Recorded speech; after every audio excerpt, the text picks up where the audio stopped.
Ok, il y a un soleil. Il y a un soleil de malade. Bon, j'ai regardé là où mes lèvres. Littéralement, depuis ce matin, j'ai pas pu faire de vidéo. J'étais quand même assez occupée. Il fallait que je termine le montage vidéo, que je poste les vidéos du clipping que je fais. Il fallait que je regarde les graphiques. Il fallait que je tourne d'autres vidéos pour les journées passées. Parce que la journée de mercredi, c'est-à-dire hier, je n'ai pas pu tourner de vidéo. Littéralement, je vais beaucoup mieux. J'ai pris les médicaments. C'est vrai que ça m'épuise beaucoup les médicaments parce que dans le bus, je dormais carrément. Mais ça va. Littéralement, je suis déjà loin du lycée. C'est vrai que je ne sais jamais filmé le lycée entier, mais j'ai horreur quand je marche. Les gens me regardent à la caméra. Ça fait un peu bizarre et vous connaissez comment les élèves sont souvent assez têtus. Donc globalement, je viens de finir. Où j'avais pas grand chose, j'étais venu beaucoup plus parce que il fallait que j'évalue une autre classe et puis que je dépose un travail à faire pour certaines classes. Donc globalement on va dire les troisièmes, la classe de troisième, bon on s'était mis c'est carrément. Donc globalement c'est à peu près ça. Par rapport au trade, désolé, par rapport au trade, tout à l'heure j'étais en train de regarder un peu le gold. Le gold est en train de ranger depuis la chute qu'on a eue hier soir aux environs de 14h, c'est-à-dire cette poussée à la baisse. J'ai quand même pu prendre un setup dessus et littéralement on est parti toucher le FVG H4, on a même dépassé, on est allé sur un OB en H4 où le prix a vraiment rejailli à la hausse et actuellement ça accumule. Il y a un pattern que j'ai trouvé sur le gold en utilisant la stratégie tricycle, mais le setup n'est pas encore valide, c'est un triangle ascendant. Donc si on le casse pendant que je suis en route, je vais rentrer littéralement en position. Sinon je vais attendre 15h30 pour voir si je vais pouvoir trader ma stratégie scalping si on a des entrées. Malgré que scalper sur l'écran du téléphone c'est assez compliqué. J'aime bien quand c'est sur l'ordinateur. Je peux bien voir globalement un peu ce qui se passe sur le marché. Mieux voir en fait la forme des bougies. Oh, devant ça me fatigue. Oh, littéralement, j'aime pas arrêter le téléphone comme ça. Ça fatigue la main.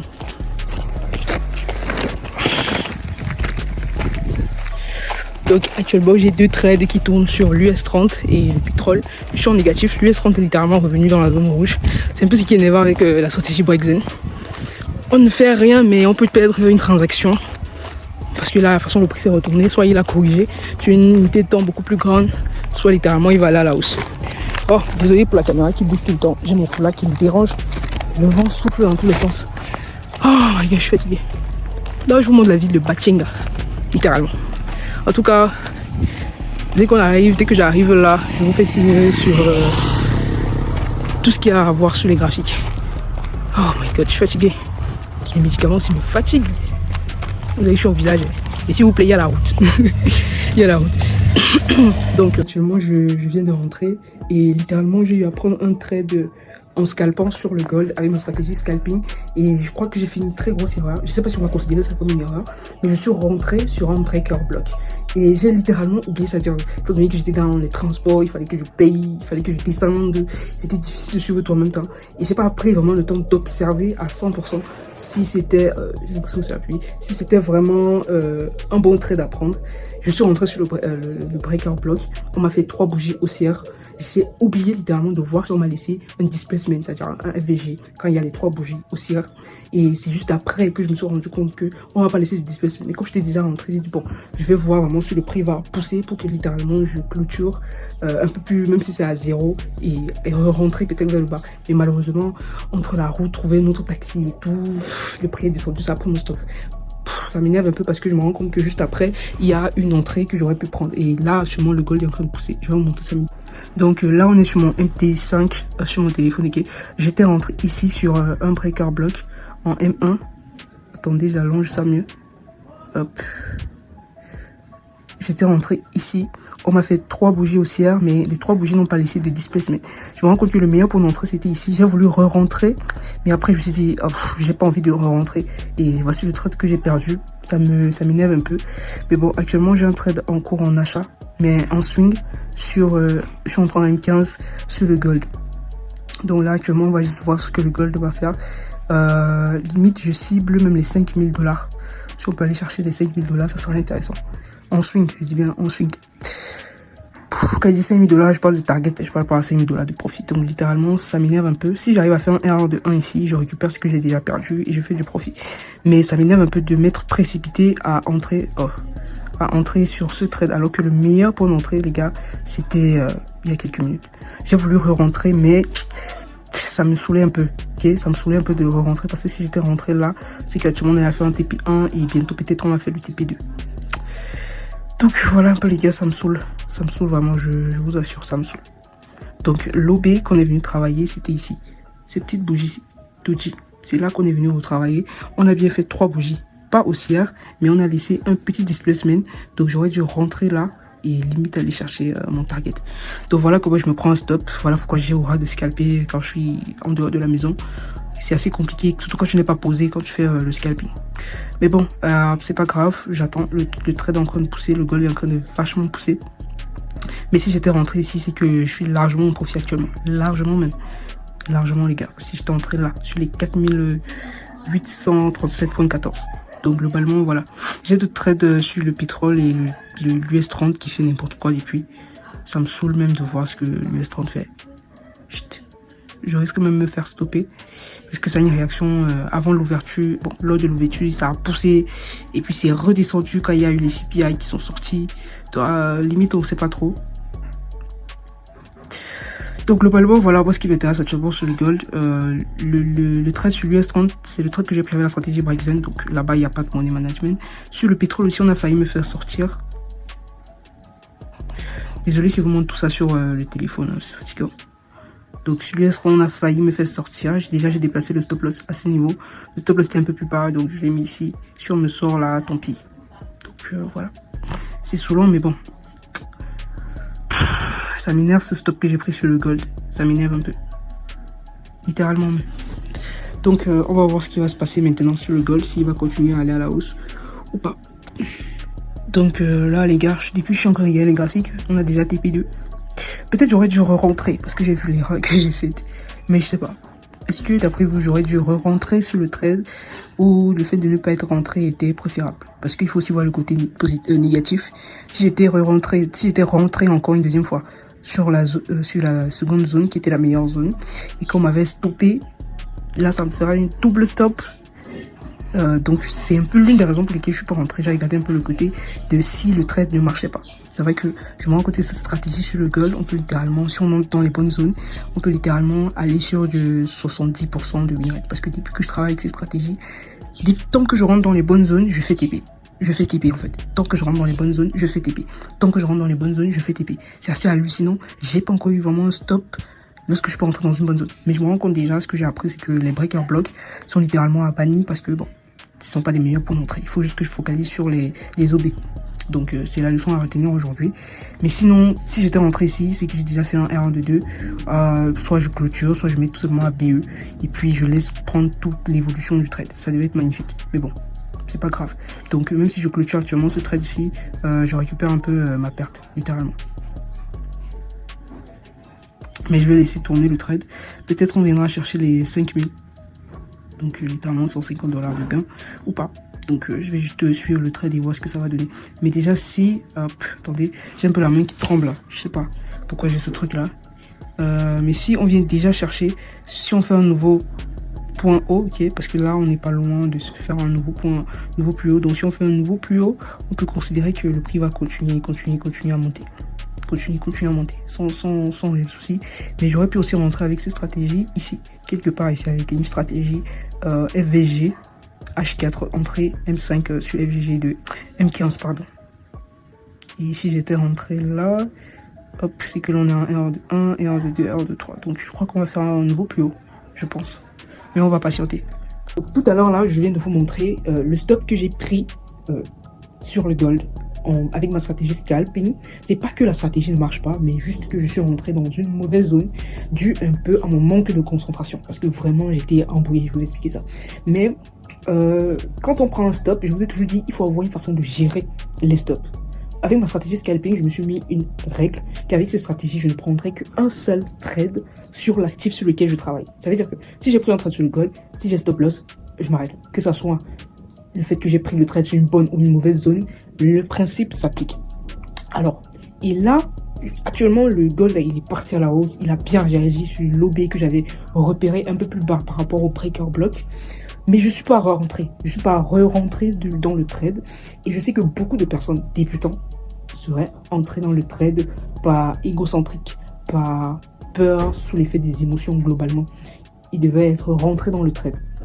Mais le problème, c'est que à chaque fois que vous rentrez dans un trade, il faut avoir une vision un peu, je peux dire, péjorative, dans le sens où à chaque fois que vous prenez un trade, vous êtes beaucoup plus en main de le perdre que de le gagner. Je ne suis pas en train de justifier le fait que je ne suis pas re-rentré, mais je suis en train de vous faire réfléchir comme quelqu'un qui est déjà un trader professionnel. Parce que en réalité, un trader professionnel, c'est un trader qui décide de ne pas trader même si il y a l'opportunité. J'ai eu l'opportunité de re-rentrer, mais je savais que si je re-rentrais, je devais trader plutôt avec les émotions. Il devait avoir plus de stress. J'allais me dire, hey, est-ce que je ferme? Est-ce que je ne ferme pas? Est-ce que ça va encore pousser? Peut-être qu'on va revenir, peut-être on va chercher sur mon stop. Et là, c'est le stress. C'est le stress que je me mets pour rien, en fait. Donc, littéralement, les gars, il faut que vous ayez un mécanisme de fonctionnement lorsque vous prenez votre nombre de stops maximal, peut-être par jour ou sur une stratégie. Ok, moi, sur ma stratégie scalping, c'est un trade par jour, point final. Point final, que ce soit TP ou stop, même s'il y a une autre super zone magnifique. C'est comme ça lorsqu'on scalpe. C'est comme ça lorsqu'on scalpe. C'est pour ça que beaucoup de personnes perdent de l'argent en scalping, parce qu'ils se disent, oh, voici encore une nouvelle zone, ça peut être la meilleure. Oh, voici encore une nouvelle zone, ça peut être la meilleure. Non, on ne fonctionne pas comme ça quand vous scalpez. Je dis ça parce que je suis passé par là. Et il y a beaucoup de personnes qui, littéralement, je m'appelle même plus, je suis en train de faire une vidéo. Il y a des gens qui, comme ils voient que le scalping, c'est un style de trading où tu gagnes rapidement l'argent, sachez aussi que le scalping, c'est un style de trading où tu peux littéralement tout perdre en quelques secondes. Je dis bien en quelques secondes. Il y avait un trader, day trader, qui me disait que non, quand tu fais le swing trading, tu es plus exposé. Jamais. Quand tu fais le swing, tu es moins exposé. Le problème, c'est que si tu n'as pas travaillé ta psychologie, tu vas te dire que le swing, il est difficile. Pourtant, en réalité, pour moi, le scalping, il est 2 fois plus difficile même que le swing. Parce que, premièrement, quand tu fais le scalping, il faut te concentrer. Il faut être vraiment concentré pour ne pas hésiter, dire bon, j'entre ou je n'entre pas. Deuxième chose, il te faut une règle stricte que tu vas suivre. Donc, il va falloir que tu sois 2 fois plus discipliné. Or, dans le swing trading, étant donné que tu n'as presque pas d'opportunité, ta discipline est un peu moins extrême qu'un scalper. Donc, certains débutants, je suis sûr à 100%, si on prend 100 traders débutants, les 100 seraient re-rentrés dans le trade. Je ne dis pas que, bon, si vous êtes re-rentré dans le trade, vous allez prendre un TP et vous allez combler le stop que vous venez d'avoir. Mais le problème, c'est que vous ne voyez pas le revers de la médaille. Parce que dans le trading, vous avez comme une sorte de pièce. Il y a pile et face, ok? Soit ça tombe pile, soit ça tombe face. Si on dit que pile c'est TP et que face c'est SL, et on a déjà pris un SL. Si ça tombe encore face, ça te fait un double stop. Et psychologiquement, tu n'es pas préparé pour prendre par exemple 2 stops d'affilée sur une stratégie ou sur un actif ou bien durant ta session de trading. Donc, tu as pris ton stop, tu t'arrêtes. C'est ce que je parlais il y a peut-être 3 ou 4 semaines à un abonné qui fait plutôt du day trading, je crois, et il tradait d'une certaine façon. Quand j'ai vu comment il tradait, il m'a juste envoyé une capture de son MT5. Quand j'ai vu comment il tradait, j'ai compris qu'il tradait les émotions, parce que je suis passé par là. Le gars faisait carrément du recouvrement, c'est-à-dire, comme il a acheté le gold, bon, il voit qu'il s'en train de descendre, le gars vend. Et du coup, parfois tu te dis, ah, l'opportunité elle est peut-être ici, sur cette zone, tu rentres, c'est-à-dire, un mois je te retrouve à prendre plusieurs trades. Et il faut savoir que si vous travaillez encore avec les brokers, parce qu'avec les prop firms, on ne fait pas le recouvrement sur les prop firms. Pour ceux qui savent pas ce que c'est que le recouvrement, c'est prendre 2 trades opposés, 2 sens opposés, ok? Sur les prop firms, on ne le fait pas. Mais sur les brokers, c'est possible. Le broker n'a rien à foutre de savoir si tu achètes en haut ou si tu vends, peu importe. Et ils sont là pour se faire du fric. Ça veut dire que plus tu ouvres d'autres, plus en réalité tu gagnes de l'argent. Raison pour laquelle les brokers et certains profils qui ne sont pas très bien régulés, ils aiment généralement contacter les influenceurs traders pour qu'ils vous proposent un service en scalpant. Raison pour laquelle dans certains groupes de copy trading, et déjà je ne conseille pas à un débutant de faire le copy trading. D'abord je t'interdis, même si tu es débutant et que tu regardes cette vidéo, ne fais pas du copy trading, ça va te perdre du temps. Je te le dis, je te le répète, tous les grands traders, si tu veux être un trader pro, tu n'as pas besoin du copy trading. Ça m'a pris du temps pour comprendre ça, mais si tu veux, va faire le copy trading, tu perds ton argent, c'est ton problème. Je suis même pas obligé de vous supplier de ne pas aller le faire, mais bon, c'est votre décision, faites ce que vous voulez. Et moi, jusqu'à preuve du contraire, ne faites pas le copy trading si vous êtes débutant. Si vous avez déjà de l'expérience au trading et que vous êtes déjà rentable, bon, vous pouvez donc maintenant prendre sur vous de vous dire que bon, je peux faire du copy trading, mais quand tu es déjà rentable en trading, littéralement, tu n'as plus besoin du copy trading, ça ne te sert plus à rien. Parce que le copy trading, en réalité, tu ne gagnes pas grand chose. C'est toi qui donnes tout ton argent, tout ton temps aux autres. À l'affilié, en fait, qui te propose le broker en question, là où tu dois faire le dépôt, nanani. Donc les gars, littéralement, c'est un peu ce que je voulais partager avec vous. Cette façon de gérer, parce qu'actuellement, c'est vrai que j'ai un peu mal, parce qu'à chaque fois qu'on prend un stop, on a toujours mal. C'est vrai qu'actuellement, j'ai mal en me disant, ouais, j'aurais pu re-rentrer. Mais de l'autre côté, mon cerveau me dit, il a dit, pas faire attention. Si tu re-rentrais et tu te prenais un deuxième stop, ça allait te faire 2 stops, et je vous assure, ça allait me faire chier, je sais pas. Donc, mais moi, j'aime aussi souvent dire que quand tu prends un stop en trading, c'est pas parce que tu as pris un stop que tu es mauvais trader. Et avant-hier, je suis tombé sur le podcast, le dernier podcast de Benjamin Delouse, qu'il a fait avec Tammy Kabash. J'en ai parlé, je crois, hier, dans la vidéo d'hier, je crois. Oui. Et il a dit une phrase extraordinaire. Il a dit, l'année 2025, beaucoup de gens ont fait de l'argent sur le gold. Beaucoup de traders ont fait de l'argent sur le gold et ils se disent traders rentables. Ils se disent traders professionnels. Et il a expliqué pourquoi. Parce que depuis fin d'année 2024, c'est 2022, le gold est parti sur une tendance haussière. Le gold, c'est un actif de tendance. Ça veut dire que si tu sais que le gold, il est haussier, même si tu achètes où, même si tu ne mets pas un stock, tu te comportes comme un investisseur, littéralement, tu vas faire de l'argent. Parce que le gold va continuer à monter, continuer à monter, continuer à monter. Tant qu'on aura cette incertitude qu'on a sur l'économie, la géopolitique et tout, le gold va continuer à monter. Raison pour laquelle il y a eu beaucoup d'influenceurs, traders, sur le gold. Je ne sais pas si vous avez remarqué ça. Je n'ai pas vu, je peux vous rassurer, dans la zone francophone, peut-être dans la zone anglo-saxonne, mais je n'ai pas vu des influenceurs traders réputés venir trader par exemple les indices synthétiques ou les actions. Tous sont versés sur le gold et le bitcoin parce que ce sont des actifs tendanciels. C'est-à-dire, s'il monte, il monte. On sait qu'il va monter pendant longtemps. Quand il dit longtemps, c'est pas à l'infini, mais... Et il explique comment est-ce que certains traders ont réussi à transformer 5 000 $ à plus d'1 million de dollars. Justement parce que à leur époque, ils ont tradé sur des actions tendancielles et grâce à ça, parce qu'ils faisaient du swing, ils ne faisaient pas du scalping. Donc grâce à ça, ils ont juste investi peut-être de manière un peu, je peux dire quoi, en escalier, si je peux dire ça comme ça, peut-être 5 000 $ sur une période peut-être d'un mois et peut-être en un an et demi, ou je sais pas, ou en 3 mois ou 4 mois, parce qu'il y a des actions qui peuvent exploser avec les bulles qu'on a eu, la bulle d'internet, la bulle de ceci. Donc il y a beaucoup de traders qui ont fait beaucoup d'argent comme ça, juste sur un coup de chance, et après ils se disent traders rentables. C'est pour ça que moi je suis toujours en train d'insister sur le fait que un trader rentable, c'est pas celui qui va faire une semaine il a 100% de trade. C'est pas celui qui va faire 2 semaines il a 100% de trade. Pour moi, on devient rentable sur plusieurs années. La question c'est que lorsqu'on va être dans une crise économique, lorsqu'on va être... Je prends l'exemple même récemment sur le gold, pendant les grandes vacances. Tous ces traders que vous voyez, influenceurs, traders, quand le gold rangeait beaucoup là, on voyait certains influenceurs traders qui galéraient à trader le gold. Et le gold ne va pas infiniment monter. Et je peux vous rassurer que quand le gold va peut-être rentrer dans une accumulation ou dans un range en peut-être weekly ou monthly énorme, il y a beaucoup de traders qui vont faire des mois catastrophiques. Parce qu'aujourd'hui, dès que tu achètes le gold, tu t'assois, ça monte. ça monte. Mais je suis sûr qu'à un moment donné, je ne sais pas quand, le gold va devoir se tasser.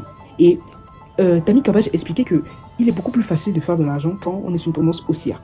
Beaucoup de stratégies de trading, scalping, de trading, fonctionnent énormément en tendance haussière. Énormément. Vous allez voir ces traders qui font beaucoup plus d'argent quand ils sont sur des tendances haussières, mais ils ne savent pas que leur stratégie est optimisée pour les tendances haussières. Il y en a qui ne savent pas. Donc il expliquait qu'il y a beaucoup de stratégies de trading qui fonctionnent avec des tendances haussières, raison pour laquelle on voit beaucoup d'influenceurs qui sortent de nulle part dans le trading, qui vous disent qu'ils sont rentables, ils font du cash, machin et autres. Oui, on est sur tendance haussière sur le gold. Je n'ai pas vu quelqu'un d'autre qui partage des signaux sur le forex. J'en ai pas réellement vu, c'est-à-dire des signaux scalping. Parce que les gars, scalper le forex, c'est pas facile. Hein. Quelqu'un qui trade le forex est 2 fois plus performant que quelqu'un qui trade le gold. Moi, je dis ça et je suis... Parce que le gold réagit beaucoup mieux par rapport aux zones, par rapport à... Et surtout qu'il est sur une tendance haussière. Donc, c'est que tu as 2 fois plus de chances de faire des gains que des pertes. Mais pourtant, le forex, les gars, c'est un peu... c'est pas donné à n'importe qui pour moi de trader le forex. Quelqu'un qui est rentable sur le forex, pendant 2, 3, 4 ans, il faut lui donner le café. Pourtant, quelqu'un peut se lever le matin, bon, il fait de l'argent avec le gold, le bitcoin. Je ne dis pas que le gold, c'est l'actif le plus simple à trader. Attention. Et jusqu'à présent, le gold offre les meilleures opportunités. Donc, si quelqu'un avait commencé à apprendre le trading peut-être depuis 2022 ou 2023 ou 2024, c'est qu'actuellement, normalement, l'année 2025, il devrait être rentable. S'il était vraiment à fond dans le trading. Je ne parle pas des gens qui font le trading de manière séquentielle. Une semaine, il avait le trading. Après 2 mois, il part faire les chantiers, il revient. Donc, globalement, les gars, quand il a dit ça, ça m'a surpris. Et La dernière phrase qu'il a encore dit sur cette rubrique-là, je vous invite à aller regarder le podcast en entier, il expliquait que lui, il a 84 stratégies de trading en fonction des tendances du marché. Il a des stratégies optimisées lorsque le marché est haussier, il a des stratégies optimisées lorsque le marché est baissier, il a des stratégies optimisées lorsque le marché range. Et c'est à mon avis, il y a une stratégie qu'on appelle la supply et demand zone. Donc, il y a un trader qui propose souvent ça, All Invest. Malgré que moi, je ne l'apprécie pas trop avec ses affaires de copy trading et autres là. Il est un peu chelou par rapport au copy trading parce que je me dis qu'il fait plus d'argent en fait avec le copy trading. Malgré que sa stratégie, elle, pareil, je ne l'ai pas encore vraiment travaillé et j'ai la difficulté un peu à la comprendre. C'est vrai que je ne l'ai pas vraiment travaillé. Il peut capter des gros erreurs, mais d'un autre côté, je vous ai dit, quand tu fais des clôtures partielles, ça baisse ton erreur, littéralement. Parce que tu ne peux pas aller chercher 42 erreurs parce que là, je crois, dernièrement, la dernière fois que j'étais sur Telegram, que je vous montrais les trucs parce que je me connais difficilement sur Telegram réellement. Je n'avais plus rien à foutre là-bas, juste peut-être pour regarder les mangas et tout. Ne me demandez pas quel manga je regarde. Donc, il avait fait un truc comme 30 erreurs, je crois, sur un trade. C'est époustouflant quand quelqu'un te dit j'ai fait 30 erreurs. Mais si on essaie de voir les clôtures qu'il a fait, son erreur peut-être descend à 9 ou 10. Parce que si déjà un erreur de 3, tu as déjà close plus de 50% de ta position, là, sur le reste, tu vas arriver peut-être 0,5, 0,1, 10, 20, je sais pas moi, jusqu'à atteindre les 41 ou les 40, je sais pas combien de erreurs. Bref, globalement, il explique en fait que l'année 2025 et puis même l'année 2026 sont les années où même des gens qui ne sont pas traders rentables, on dit qu'ils sont rentables, justement parce qu'ils tradent le gold.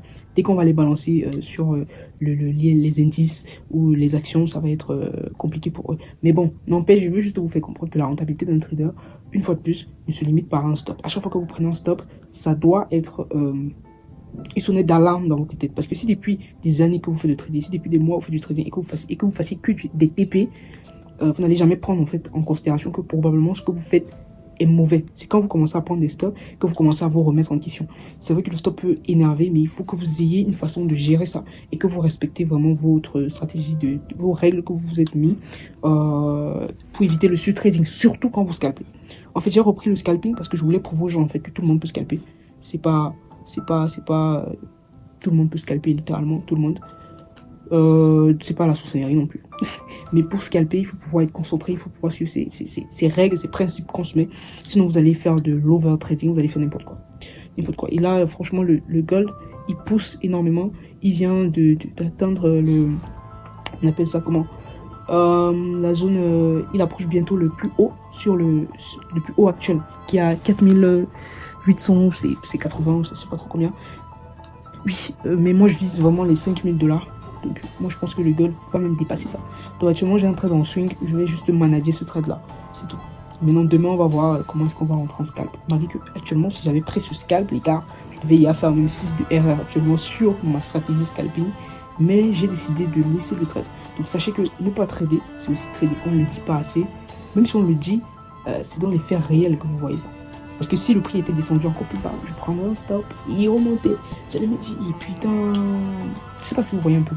Donc comme je dis tantôt, c'est juste pour vous faire comprendre comment est-ce qu'on scalpe. Pour ceux qui ne comprennent pas comment est-ce qu'on scalpe, pour ceux qui trouvent que le scalping est difficile, pour moi tous les styles de trading sont faisables. Scalping, day trading, swing trading. Moi je vois pas, limite je vois pas vraiment une difficulté. Tant que tu as déjà travaillé ce côté-ci, le reste ça va de soi. Et il y a beaucoup de personnes qui aiment me partager leur trade. Ils me font que me montrer où ils font les TP. Les gars, montrez-moi aussi là où vous faites des stops, non? Pourquoi vous me montrez seulement quand vous faites des TP? Littéralement, on dirait que vous voulez me frustrer. Mais donc, vous ne me frustrez pas. Moi, ça me... Quand moi, un trader me dit qu'il a fait un TP limite, bon, je lui dis ok, mais ça ne me... Je sais pas si vous voyez. J'ai une nouvelle à vous annoncer aussi, c'est que je vais prendre un deuxième compte, mais ça sera sur FoundedNext, parce que je vais travailler une stratégie qui est uniquement applicable sur les actions, les indices et les matières premières. C'est une stratégie swing. Vous allez me dire, mais j'ai quoi avec le swing? Parce que pour moi, le swing, c'est l'un des styles de trading les plus faciles à mettre en place. Il n'y a pas trop d'efforts du coup. Ça me permet d'avoir, entre guillemets, une sorte de revenu passif, malgré que je suis toujours actif à 30% peut-être. Peut-être. Au moins, en fonction de la stratégie. Mais je préférais prendre ce compte sur FoundedNext parce que sur FoundedNext, si je ne me trompe pas, on peut trader les actions. Pourtant, sur FoundedPips, on ne peut pas trader les actions. On ne peut pas. Et cette stratégie, elle est beaucoup plus adaptée pour les actions. Pour moi, c'est un nouveau marché que je découvre. C'est vrai que j'aurais voulu aller une fois d'abord en démo, mais bon, j'ai décidé de me prendre un nouveau compte. Je voulais prendre un autre compte uniquement scalping sur le gold, mais le compte que j'ai actuellement, j'ai décidé d'optimiser ma manière de trader. Et c'est aussi un point que j'ai oublié de soulever dans le trading, l'optimisation. optimiser votre trading ne veut pas dire ne pas changer de stratégie. Parce qu'il y a ce truc qu'on a en trading, on dit il ne faut pas changer de stratégie. Non, il faut avoir le pourquoi tu changes la stratégie. Et déjà, je tiens à signaler, je ne change pas de stratégie, ok? Je vais juste optimiser ma façon de travailler. Je ne change pas de stratégie. Je ne change aucune des stratégies que j'utilise d'ailleurs. Mais je vais revenir sur le fait du débat selon lequel est-ce qu'on doit changer de stratégie ou pas. Alors, il y a deux cas de figure. Lorsque vous prenez une stratégie, littéralement, il faut que vous la backtestez si la personne qui vous a proposé la stratégie ne l'a pas fait. Ok, il faut que vous la backtestez pour voir réellement si elle est rentable. Parce que c'est le backtesting qui prouve la rentabilité d'une stratégie. Ok, c'est pas quand vous êtes en démo, la démo ne prouve pas sa rentabilité. C'est le backtesting. Donc, lorsque vous avez fait le backtesting, qu'elle est rentable, ok. Mais si vous n'avez pas fait le backtesting de la stratégie, c'est là où les problèmes commencent. Parce qu'à un moment, vous allez douter. Vous allez douter de la stratégie, vous allez vous dire, est-ce que ça marche? C'est là où le problème commence et c'est là où beaucoup changent de stratégie d'une à l'autre, d'une à l'autre. C'est pour ça que moi, je préfère littéralement appliquer, même à l'aveuglette, les stratégies de Benjamin, parce qu'il fournit littéralement des données backtestées, ok, littéralement, et c'est énorme. Mais beaucoup de personnes n'aiment pas ces stratégies parce que c'est du swing. Et les stratégies scalping qu'il a eu à proposer, moi, je n'approuve pas trop ça. Bon, quelqu'un peut travailler avec, mais je trouve qu'elle est win rate par rapport au drawdown. C'est chaud, c'est chaud. Donc, littéralement, je préfère être sur du swing avec lui. Il travaillait en fait sur ce qu'il a backtesté. Maintenant, et plus tard maintenant, développer moi-même mes propres stratégies scalping que je vais backtester, que je vais travailler, que je vais optimiser. Donc, le fait de changer une stratégie pour quitter à une autre, il faut avoir un pourquoi. Et le seul pourquoi qui doit vous faire changer d'une stratégie à une autre, c'est est-ce qu'elle est rentable. Si une stratégie n'est pas rentable, changez-la. Je vois pas pourquoi vous allez rester sur une stratégie qui n'est pas rentable. Par contre, si vous pouvez optimiser la stratégie pour la rendre rentable, là, c'est encore mieux. Ça fait que vous améliorez ce que vous avez déjà. Mais si vous ne maîtrisez pas comment, si vous ne savez pas comment optimiser une stratégie, parce que l'optimisation d'une stratégie, ça demande beaucoup plus de temps, vaut mieux vous partez chercher une stratégie qui est déjà rentable, qui est déjà backtestée et vous travaillez dessus. Je ne vois pas pourquoi vous allez perdre du temps à aller chercher des stratégies qui, littéralement, il faut encore que vous vous cassez la tête. Donc, c'est un peu ce que je disais. Donc, par rapport à mon compte actuel, je vais optimiser parce que j'ai décidé de rester uniquement sur ce compte-ci, Funding Pips sur le gold. Parce que depuis que je travaille la stratégie Brexit, sur ce compte-là, j'ai fait le plus d'argent avec le gold. Oui, c'est logique. Le gold est plus volatile, il est très directionnel. Donc j'ai fait le plus d'argent avec le gold. Et du coup, j'ai une stratégie, une seconde stratégie, swing, c'est-à-dire le tricycle gold que j'ai commencé à appliquer depuis le début de cette semaine, qui marche très bien, les backtests sont intéressants. Et j'ai trouvé une troisième stratégie scalping sur le gold. Donc littéralement, ça me fait 3 bonnes stratégies que j'ai sur le gold et que je peux trader de manière polyvalente. Donc ce que j'ai décidé, c'est vrai que j'ai pas encore tout mis sur papier, j'ai pas encore pris le temps de m'asseoir et réfléchir tout ça, c'est que je vais concentrer mes 3 stratégies sur le gold uniquement sur ce compte-là. Donc à partir de la semaine prochaine, je vais uniquement trader le gold sur cette prop chain que j'ai avec les 3 stratégies. Ça veut dire que si avec la stratégie Brexit, je n'ai pas d'opportunité, j'ai encore 2 autres stratégies. Maintenant, si j'ai pas d'opportunité avec le tricycle gold, j'ai le scalp. Malheureusement, ce qui peut me freiner, c'est le fait que je me retrouve à faire du recouvrement qui est interdit sur les prop chains. Parce que en swing, je peux avoir un trade en achat. Et en scalping, je dois vendre. C'est littéralement possible. Mais en profil, on ne fait pas le recouvrement. Donc, si je me retrouve en scalp, que je dois vendre, alors que j'ai un trade en achat en swing, je vais préférer ne pas trader pour éviter de perdre la prop chain. Donc, globalement, c'est comme ça que j'ai décidé d'optimiser mon trading. Je parle bien d'optimisation. Donc, les gens qui vont venir en commentaire, venir me saouler pour dire que je suis en train de m'embrouiller là, s'il vous plaît. J'ai horreur, je ne refuse pas les critiques, mais comprenez bien ce que je dis. Parce qu'il y en a beaucoup qui viennent m'écrire des choses en commentaire. J'ai l'impression qu'ils ne comprennent pas ce que je dis.